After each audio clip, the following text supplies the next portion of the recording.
why might real estate benefit from this growth in alts allocation? I think it's one of the best and most perfect alternative asset classes.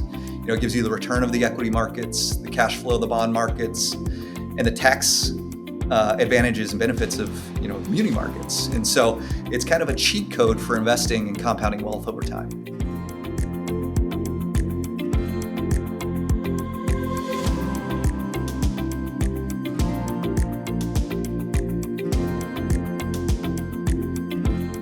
I'd like to welcome everybody to our Counting Capital podcast. I'm Robert Brunswick, chairman of Buchanan Street Partners, and we've got another great episode for you all. I'm very excited to introduce you to and have our very own Trevor Schuesler as my guest today. You'll enjoy Trevor. He's responsible for Buchanan's investor relations activities, extensive experience in the investment industry with such firms as Kairos Investment Management, research affiliates, a very well-known firm, Canterbury Consulting, serving both as a capital allocator and capital raiser for asset managers, family offices, and investment consultants. We've always prided ourselves at Buchanan of producing some of our greatest results with our human capital. And I think Trevor's inclusion to our program is going to really bring to life what I'm characterizing as the democratization of alternative investments, or said differently, the access to everyone now of building alternative investments into your investment portfolio, and specifically how real estate participates in that alts bucket, if you will. So, hello, Trevor. Nice to have you. I know you didn't think this was necessarily part of your job description, but we appreciate you stepping up. I am excited to do it, happy to do it, and thank you for having me, Robert. Good deal. Well, now maybe aside from what people might read on our website about your bio and background, so help us get to know Trevor Schuesler a little bit and how you ended up in this position at Buchanan Street Partners. Born and raised here in Orange County. I still live half a mile from my parents' house I grew up in. Beautiful wife, 3 small kids that keep me very busy. And I think it was a bit of curiosity starting from a young age in the investment industry that got me to where I am today. Starting winning a stock picking competition in elementary school, up to an education in business finance with an emphasis in investments, to working at some of the very well-known, great real estate and investment shops here around Orange County. And so I think I feel very fortunate to have landed at such a great shop, working with folks like yourself, Robert. Right. Well, we're fortunate to have you. You've made a measurable impact since you've been here, and I'll look forward to having our audience get to know you a little bit better and what you do. So with that, maybe you can describe more specifically what you do for Buchanan. I head up our investor relations team. So I think every great investment manager needs really 2 things. They need great investments and they need great investors. And so we certainly have a number of people working on our team here at Buchanan trying to uncover and find the best investments, manage those investments through full cycle. And so the other piece of that, the piece where my team sits, is finding those great investors, managing those investors, working with our clients. And so that is really my role. Our team's role is to service and support our current and prospective investors. Yes. And I think as people have followed us over the years, now in our 27th year, we've really pivoted years back from that institutional profile client investor to now much more of a family office, high net worth, in many cases represented by registered investment advisors. So your role and expertise in onboarding was not accidental. It's really very purposeful to have us grow that side, continue to grow that side of our investor base. So talk a little bit about the career and education, because I think that might be not clearly understood. They might think, oh, this role sounds like a sales function. And, I think as I know you, as we understood your background and we've seen you in action, I think your career in education is very specific that is and allows you to have success in this role. But color that up for us if you can a bit. Sure, sure. I think my background is probably a little different than many people that land in this type of role. As you mentioned, I think people in these roles kind of grow up in a salesmanship type of background, and I certainly have those responsibilities and duties, but I don't consider myself a great salesman by any stretch of the imagination. I really got my start on the investment and research side of the table. And so I worked for a large investment consultant here in Orange County, worked my way up from the analyst level to the director of research level, responsible for things like asset allocation, portfolio construction, manager selection. So really on the other side of the table of people I'm talking to now. So being able to have that kind of in my back pocket, that background and context has been helpful. I've worked for billionaire family offices. I've worked for very large, institutional managers with some of the largest institutional LPs in the country.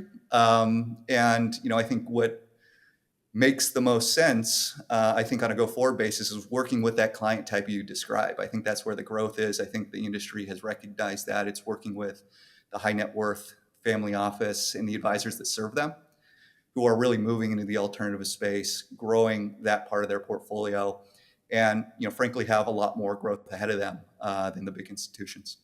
So I know you have a CFA designation, and most might know what that not know what that means, but it's quite respected. So can you describe that a bit and the importance of that in your role? Yeah, CFA, Chartered Financial Analyst.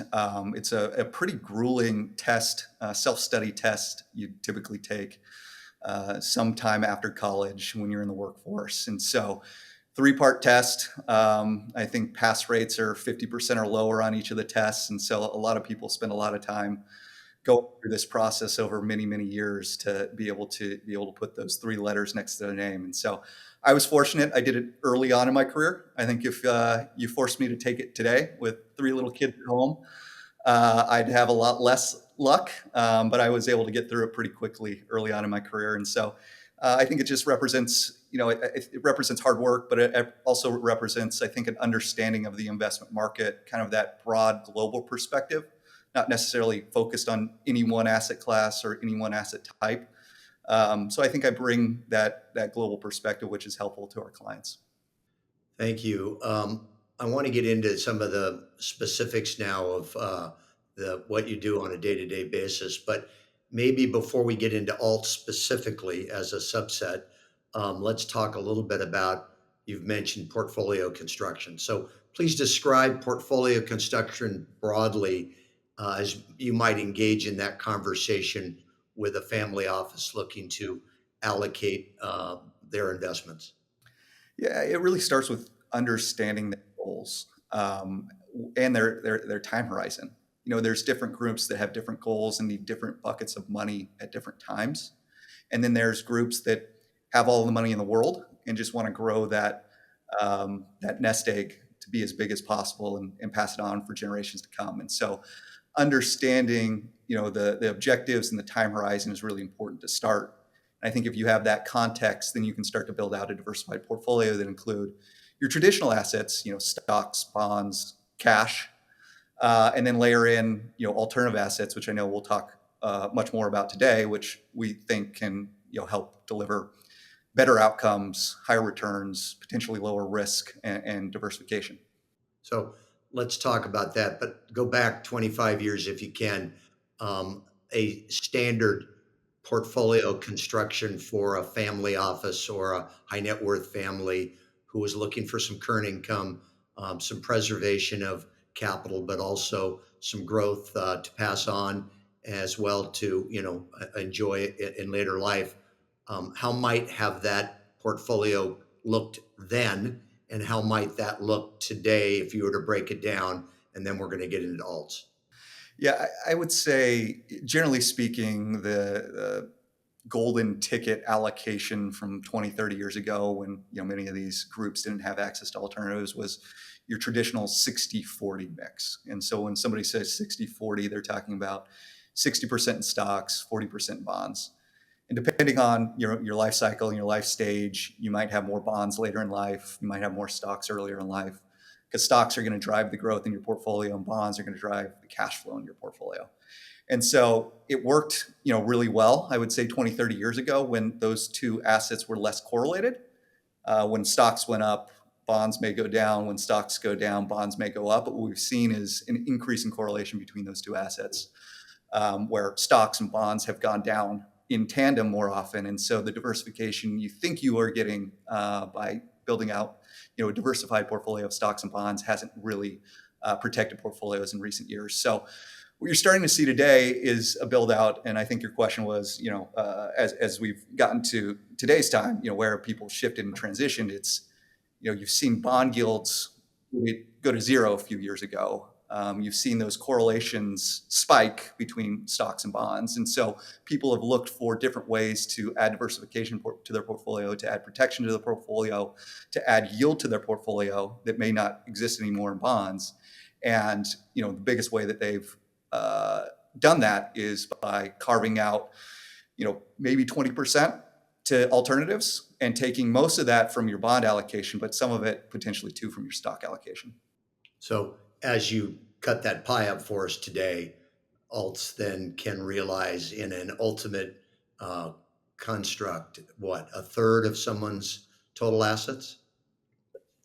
Yeah, I'd say the gold standard again is probably that 20% is what a lot of people are recommending. But as we've, I would say, gone through the past 5 years, I think people with 0 are going to 20, people with 20 are going to 40. And so I think a sweet spot that you're starting to say starting to see is probably around that third level that you mentioned, Robert. And so help us understand what can go into the alts bucket. What do you consider the various verticals within alternatives? Yeah, you can ask 5 different people what an alternative is, and you'll get 5 different answers. But effectively, it's anything, any investment asset that sits outside of stocks, bonds, and cash. And so that can be where we sit, private real estate, venture capital, buyout, and growth, private equity. You have art and collectibles. Crypto is something that it's becoming bigger and more in vogue. And so all of these things are, quote unquote, alternatives. I think for me, an alternative has a certain role in the portfolio as well. And so I think an alternative should be providing a higher return, a lower level of risk, or a component of diversification. So when I'm thinking about alternatives, I'm definitely making sure that an alternative that I'm bringing onto my portfolio has at least one, if not all of those components to it. Sure. So that's maybe how Trevor allocates. And when you say crypto and art, I don't think of those as necessarily having lower risk per se. But I think some of those other ones, I didn't hear you say private credit, or maybe you did. So private credit is, and we'll talk about that, is certainly garnering a more meaningful piece of these alts portfolios. But so that would fall within the alts bucket too. Yes. Yes, agreed. Great. So the when you say less risk, so help us reconcile less risk with higher return, and knowing that many of the alt investments do not offer immediate liquidity. They might have redemption features, but so let's get into. I know that I can redeem a stock tomorrow, public security, in a bond, be it Treasury, a muni, but I'm not sure about the alts liquidity. So let's kind of correlate that to that risk and predictability that you started to go down. Yeah, and liquidity. The reason you should be able to garner higher risk-adjusted returns in alternatives is because of this quote-unquote illiquidity premium. And so because they are harder to access, harder to redeem from, there tends to be less competition of capital in that space, which raises the level of risk-adjusted return. And so you are taking on another form of risk in illiquidity risk to get maybe a higher risk-adjusted return, just thinking about return and risk from the perspective of volatility. And so illiquidity is something that I think you have to take into consideration and be able to handle if you're going into the alternative space. But I would say most investors underutilized or underutilize their illiquidity budget. They can take on more illiquidity than they currently do. I think that's well said, and I want to bracket that a little bit with some math if we can, because as I think about the premium for liquidity, it's probably too much, opportunity, lost opportunity cost to have that liquidity. So let's provide me a yield for the liquidity, the generic liquidity. And I probably can't count equities in that unless you look at the dividending stocks. So let's look at money markets, bonds, and treasuries. You can invest pretty comfortably somewhere between 4.5%. Is that fair in that asset class with liquidity and yield? Yeah, I think treasuries are probably around 4%. High yield bonds are probably around 7% today. And so that's kind of your range in liquid, fixed income or even floating rate debt. Yeah, and then, well, in some of that high yield bond, you take a credit risk certainly to get the stuff. But so if we're thinking low credit risk and we're thinking of four, what should you predictably be able to gain on yield in an alt's, let's say, a cash flowing opportunity? I would say if we break it up into cash flow and appreciation, the real estate space is the space we know best. I think if you're investing in equity in real estate, getting somewhere around 5% from cash flow and another 5% from appreciation makes a lot of sense. Certainly, there's the tax advantage of that 5% over what you're maybe getting in a treasury at 4%. So that makes it even more attractive. I'd say if you look at the private credit space, there's certainly private credit managers that are offering 10% plus yield, and all of your yield is really coming on the cash flow side and not necessarily from appreciation. And so it depends within the alt space, what type of asset you're playing. But there's hundreds of basis points of premium that can be had. Yeah. So I heard kind of a 4 to an 8 for sure, maybe a 4 to a 10, depending on, and not necessarily taking on undue risk, but giving up liquidity as you just framed. How would you describe that the alt landscape has changed over the past decade? We certainly now have talked about more allocation to it, but what have you seen? Because I now, as we get back to the democratization of alts, it's seemingly like it's not just the wealthy that can participate, the uber wealthy, but it seems it's more open to the broader investor. Yeah, you're exactly right. And I think that theme you hit on, the democratization of alternatives, is really what's changed over that past decade. There was always access to private real estate, PE funds, private credit, VC, for many, many decades. What's changed is who's investing in it and how they're accessing it. So if you look back 10, 20, 30 years ago, alternatives were reserved for your large institutional investors. Think big public pension funds. They were investing in drawdown structures with 10-year fund lives, no liquidity, and minimums were $10 million plus. Today, almost anybody, as you mentioned, can invest in alternatives. A lot of the operational complexity that's kept people out has been removed with technology. There's products today that have tickers, that have daily liquidity, that have minimums down to $2,500. And so I think that democratization, the ability for everybody to invest in alts, is on the margin a great thing, but it doesn't come without its caveats. I mean, this is a space that's gotten a lot larger, a lot more crowded, and I don't know that all alts are created equal. Yes, well, we'll color that a bit here in a minute. So I'm going to suggest that to underwrite an alt investment, there probably needs to be a bit more sophistication or experience by the investor or reliance on their registered investment advisor, because as you say, there's a lot of alts coming at, and we hear more and more about today. 401ks, IRAs, Roths are certainly offering those opportunities for people to participate. Do you see that continuing to grow in terms of those vehicles for accepting alt investments? Absolutely. I mean, It goes back to the landscape changing over time. We talked about the democratization, the retail investor having access to alts. It's effectively doubled the demand for alternatives. And I think asset managers have recognized that. They've invested in it. They have sales teams dedicated to it, and they're building product for it. And so I think we're still in the early innings of it, of the proliferation of product, of vehicle, that is targeted on this subset of the alternative buyer.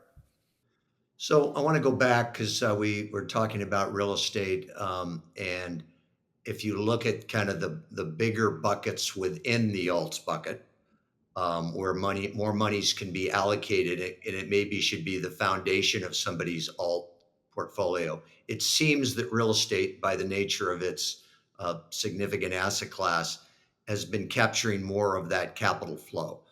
Is that accurate? And why might real estate benefit from this growth in alts allocation? Absolutely, I agree. I'd say generally speaking, real estate is often one of the first alternative investments that an investor will make. And there's probably a number of reasons for that, but one of them is people know it, they understand it, they like it. And so, as if I put myself in an advisor's seat, it's an easy first sell to their client. And so I think that is part of it. I think the other part too, and certainly I'm biased, I'm sure you're biased, Robert. I think it's one of the best and most perfect alternative asset classes. It gives you the return of the equity markets, the cash flow of the bond markets, and the tax advantages and benefits of the muni markets. And so it's kind of a cheat code for investing and compounding wealth over time. Trevor, I want to go back to something you said about that all alts aren't created equal. But specifically, I want to lean into maybe what is the next largest allocation within a alts uh, portfolio for an investor, that being private credit. There seems to be a lot more headline news on private credit right now about covenant light underwriting, too much. It's been a proxy, as you know, to kind of a shadow banking and let's replace the banks and let's capitalize this with both equity and debt, and let's create an interesting yield for investors by building this lending business. So, what's your own take on private credit? Are we seeing too much of it? Is it getting more risky than it should for its yield? Can you kind of describe that a bit for us? Sure. Yeah, I think there's a role in the portfolio for private credit, but I think the recent criticism of it being oversold is also fair. It has historically and still does have a relatively large return premium, yield premium to what you're seeing in the market, in the public markets. But return premiums and alternatives, as we discussed, and private credit isn't immune to this, are generally being driven by a lack of competition, and that lack of competition is generally being driven by a lack of liquidity. And so, if you look at the private credit space today, there seems to be plenty of liquidity. There's funds offering daily, monthly, quarterly liquidity, and I don't think anybody would argue that there's a lack of competition. So when I see that out in the market, I question how much return premium actually exists in private credit.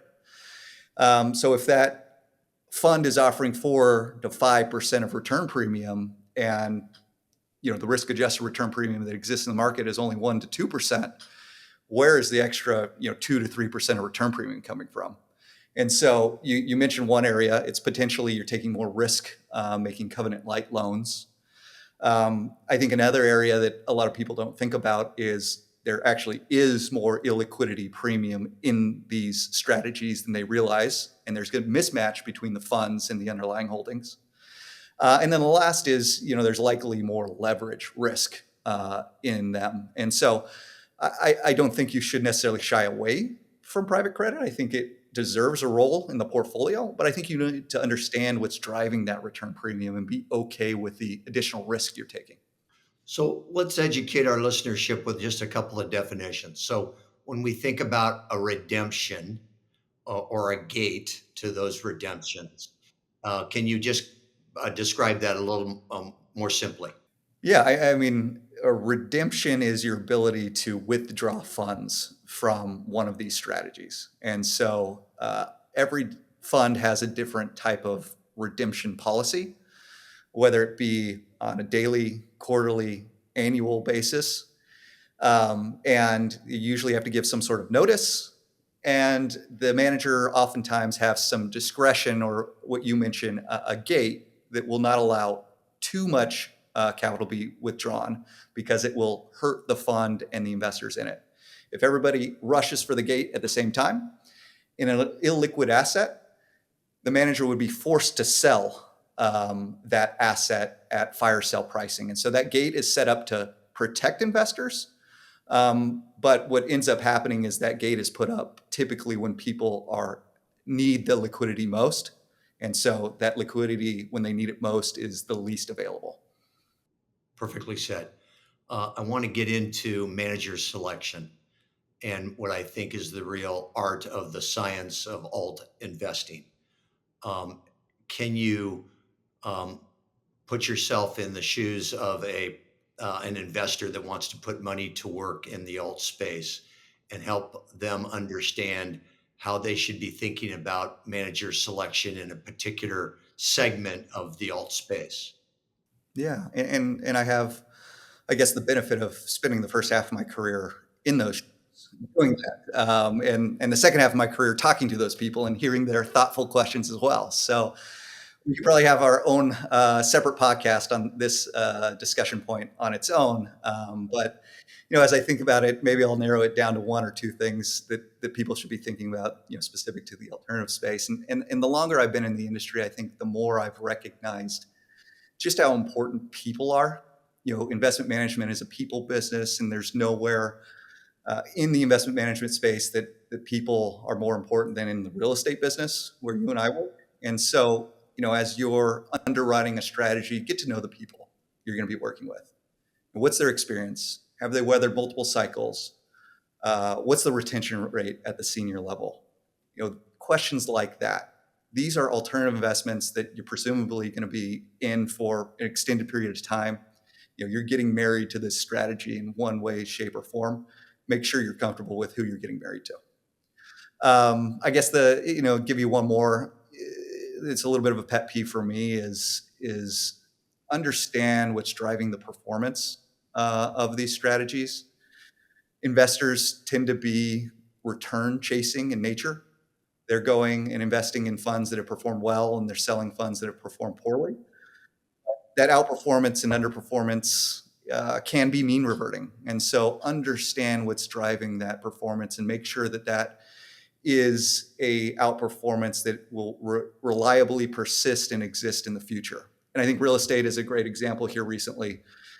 Coming out of the financial crisis, I'm sure you saw this, Robert. I think the best performing strategies out there were funds that were buying older vintage product in tertiary markets using low cost floating rate debt and taking advantage of the beta run in real estate, the cap rate compression, the ability to refinance debt. 2022 hits, and a lot of those people are underwater and maybe even being wiped out. So don't take unintended bets or consequences, because you'll be left holding back. I think that's good guidance. Let's just cover briefly venture capital and private equity. We kind of hit real estate. So the kind of the four buckets of the core buckets are going to be real estate, private credit, private equity, venture, and then maybe a little bit in some other things that you mentioned, like crypto and art and whatnot, collectibles. But how would you describe private equity versus venture? Yep. Private equity is usually in a more established company with cash flow in place, so it's a lower level of risk. Venture capital is usually earlier stage, where you're betting on the future prospects of a business. And so you don't have that cash flow component necessarily tied to it, which creates more risk, but also could offer more upside. The venture capital space juxtaposed to the real estate space, real estate, you can't lose money on deals you do. Venture capital, you're going to lose money on 90% of the deals you do, but the 10x, the 50x, the 100x is going to make the fun for you. Private equity sits somewhere in the middle. Right. So I don't want to correct you per se, because I think you were saying it in a nuanced way, but You certainly can lose money in real estate. It depends on the capital stack. If you're over levered or you mistimed it or yeah. So I think it just has to be properly capitalized and thought through, but it probably has a lower predictability or lower outcome of that loss than maybe venture for sure. Yeah, and to color that point in and make sure it was clear is I think the point is, as investment managers in our seat, Robert, our goal is to not lose money in a deal we do. I think somebody in the venture capital seat thinks about that, and they think about, how can I get that 10x, that 50x, that 100x, because I know I'm going to lose money on most of the deals I do anyways. Yeah, or said maybe differently, if you're in a venture fund, the manager's going to make 15 bets. Probably two or three will carry the day, and a handful will get singles or their money back, and then the balance will probably lose money. And as part and parcel, the goal is to have that outcome be a 3, 4x, whatever the projected return by that particular manager might be. So I think I'm understanding you now. So let's talk about the other headline news that's out there: this mark to market and valuing. And there's, obviously every day your public equity gets valued, your treasuries, your munis, any public security. But certainly the alts space gets managed maybe, or gets priced and marked maybe quarterly, at somewhat, not by a third party unless there's appraisers involved, but it's usually at the whims of that particular manager how they might want to price their asset for their quarterly report to their investors. So color that for us, mark to market, and the confusion and the risk associated with that if you're looking at your statement and trying to understand what that value is today. Yeah, it's certainly in the headlines, and it deserves to be in the headlines. The mark to market risk or confusion that's out there. Private assets are difficult to value. There's not, an open market valuing them on an every day. So what ends up happening is they're valued less often and maybe less accurately, um, based on the investment manager's discretion, oftentimes. And so, let's say you have a fund that bought $100 million of investments a few years ago. You had a big drawdown, and you'd argue that the fund is worth $50 million today. You're likely in a situation where you haven't seen those full marks flow through, and it's probably marked closer to 100 than it is to 50. On the flip side, you tend to see the same thing, right? If I would argue managers are probably better about marking up their portfolio more quickly than they are about marking it down. But say that $100 million portfolio goes to 200 million, it's probably still marked at something less than 200 million. And so you get this smoothing of returns that shows up as lower volatility, which typically means lower risk, lower correlation. And so that tends to be overstated in the private markets. And so it's a fair argument that there is more risk, there is more volatility, and there is probably higher correlation than you see in the historical returns.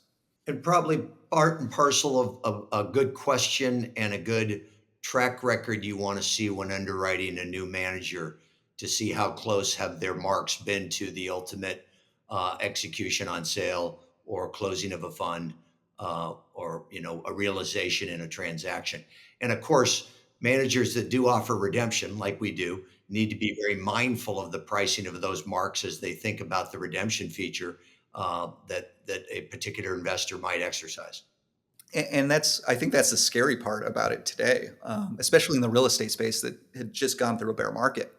I could list off, I'm sure, a handful of those open-ended type of real estate funds that are marked at a cap rate, below 4% today. I think you and I both know that those aren't real marks. The transaction cap rate environment today is on average closer to 5.5%. So if you're buying into a portfolio today at a below 4% cap rate, you're putting yourself at huge, huge risk of underperforming on a go-forward basis because you're buying into an expensive portfolio. Which is a great point, and I think just a basic question that a prospective investor or their advisor should be asking and understanding as they think about that. And that maybe brings me to a capital markets insights piece you wrote months back, which I thought was quite brilliant, entitled kind of the illusion of income. And without reading the article to our listenership, could you kind of summarize the thoughts on that as you were kind of advising people to understand, the components of their income streams on these investments? The title of the article is The Illusion of Income. And so go to our website, check it out, reach out if you have questions about it. But the gist of it was, the paper was really a response to a question we had asked ourselves. We didn't understand how some of our competitors in the market were paying out the yields they were paying. Their portfolios were, as I mentioned, marked at sub 4 cap rates, and they were somehow paying out distribution rates that were 5%, 6%, which mathematically didn't make any sense. So we looked at the financial statements. We dug into the 10Ks, the 10Qs, and we tried to understand where that cash flow was coming from. And we stumbled upon a metric, and not to get too technical, but it's called adjusted funds from operation. And we think that's a really good measure of what a sustainable distribution rate should be. It's what cash flow from real estate operations is. And so what we saw with some of these larger non-traded REITs was they were paying out distribution rates that were twice their AFFO rates.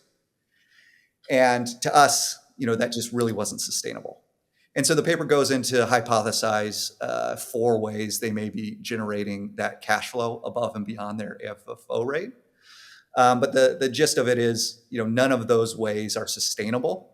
And so investors are taking probably undue risk to get that yield. And at some point, they're going to be left, holding the bag. Sure. I think you framed that well. And maybe just to help clarify, how might, when Buchanan values and marks and generates its yield, how do we kind of juxtapose that with our own kind of offerings with investors? Yeah, I think we take a very thoughtful and fair approach to it. Generally speaking, we mark our properties every quarter through, an internal valuation property that, we can share with any investor that requests it. Those are supported by third-party appraisals that are generally being made on a semi-annual basis. And then those valuations are being further verified by a third-party audit firm on an annual basis. And so I think that gets you to, very fair valuations. Our Class A, high-quality multifamily properties are probably marked at average around a 5% cap rate today. Commercial properties are probably marked closer to the high single digits. And so I think that's fair for what you're investing in. You asked about cash flow as well, and that was, what we had written the paper on. Our cash flow is that cash flow from operations.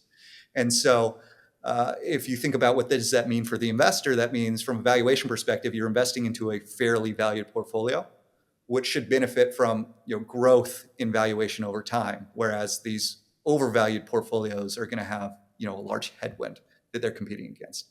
On the cash flow side, because we're paying out cash flow that is being generated at the property level, as we see an uptick in rental revenue, which we think will accelerate meaningfully over the next few years, that's going to flow through in terms of increases in cash flow and distributions to investors. I don't think you're going to see that in some of these other funds. And I think investors are going to be disappointed when we go through a great period for real estate and it doesn't show up in their cash flow or their marks in their valuations in those funds. So that's helpful. Trevor, without selling our own book, if you will, and our focus at Buchanan, I'd like to have you convey kind of what's going on with flows in alts to various asset classes. And, real estate is transacting more this year than it did last, than it did the prior year. But banks are being less forgiving right now in kicking loans down the street and allowing borrowers to buy time on those loans that have come due and need to be refinanced. There's the discussion about the wall of refinancing that's coming our way. So, how do you kind of handicap real estate flows and the pending opportunity or the perspective that an investor might want to think about as they evaluate kind of putting money to work in today's market in real estate? Yeah, it's a good question, and it's a question I get asked or deal with on a daily basis in my role. And so we've had a really difficult 3 years in real estate. I don't think a lot of people realize it, but we've gone through a true bear market in real estate. I think peak to trough, Green Street says valuations are down 22%, and that's on an unlevered basis. And so we had the mark to market conversation. You probably haven't seen that flow through in your portfolios, but what that means is we've had a reset in valuations. And I think that's a really positive thing if you're a forward looking investor. And so we've had that reset in valuations where valuations in real estate have gotten cheaper. We have what we expect to be a really incredible acceleration in rental growth and rental income because of the supply shortage we expect to see come online now and through the next few years. And then you've seen a moderation in borrowing costs and interest rates. And all of those things are really positive and accretive to real estate. And so I think flow, you asked specifically flows. I think flows have been really light into real estate. I think people have been scared to put money there. And I think rightfully so, because they didn't want to put capital work in a low cap rate environment when borrowing costs were high. We're in a totally different environment today. And I think the opportunity set is strong for somebody that's deploying new capital today into real estate. That's helpful. And I want to just clarify, when you say supply shortage, you're really speaking as a byproduct of construction lenders slash banks pulling back, no new construction. So the construction that is taking place and getting completed from the last cycle is really getting leased up now, but there's nothing behind it.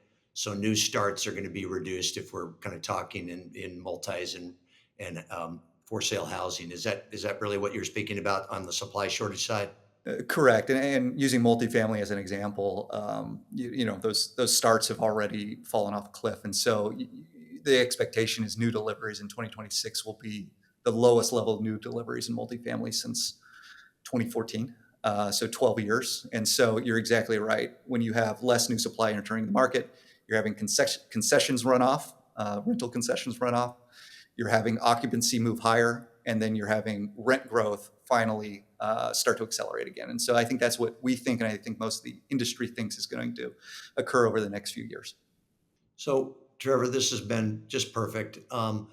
As I think about our listenership and Counting Capital, and what our intentions were when we built the program, was to really educate our investors, our advisors, the prospective investors and advisors, and the families of those groups, and the younger generation for sure.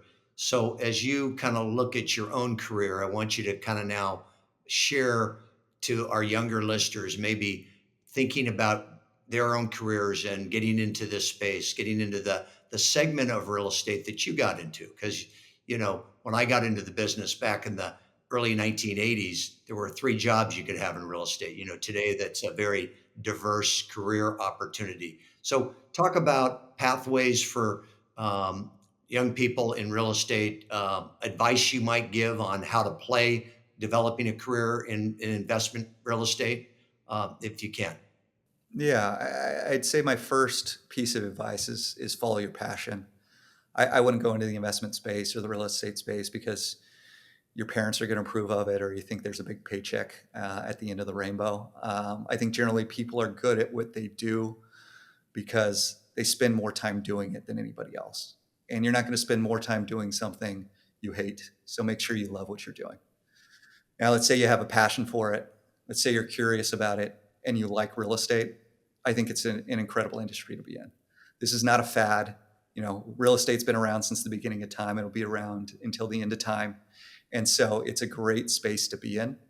I think for me specifically, I've moved more into the client facing role, the role that is, effective in terms of servicing our existing clients and raising new capital. But my background may be different than others that have moved into this role. And so I think I have had a lucky transition to have sat on both sides of the table. I think, as you're getting into the space, spend time being analytical, spend time on the research, spend time understanding the industry and having broad perspective, even outside of real estate. And then you can always transition over into this type of role. And I think provide more context, more value in a client facing position. I'm glad you brought that up because I do think one of your differentiators is clearly your broad-based understanding of all investment asset classes, their risks, their opportunities, and now you're much more focused within real estate specifically, but you can articulate the greater investment classes. So I think that's a real differentiator for you. I want to thank you, Trevor. You did not disappoint. You articulate beautifully. You're a real pro. We're so proud and fortunate to have you on the Buchanan team. And I know those listening that know you are not surprised by what you've shared today. I think the democratization of alternatives, you beautifully conveyed what that means, and that most investors should start educating themselves and learning more about those different verticals within alts. So we appreciate that. You've talked about the different ways that income can come into alts, redemptions, gates, and given us a good perspective of how real estate, how important it is within an asset allocation of alts. So I want to thank you very much and can't wait to have you back. All of you, thank you for listening to County Capital. We appreciate your continued support and what we hear from you, and hopefully you did some good learning today. So we appreciate that very much. Thank you, Trevor. Thank you, Robert. It's been a pleasure. Thank you for joining us on this episode of the Counting Capital podcast. For informational purposes only, and not to be relied on in any manner as legal, business, financial, tax, or investment advice, nothing in this episode is an offer to sell or the solicitation of an offer to buy securities. To learn more about Buchanan Street Partners, please visit our website at buchananstreet.com. Buchanan Street Partners, capital you can count on.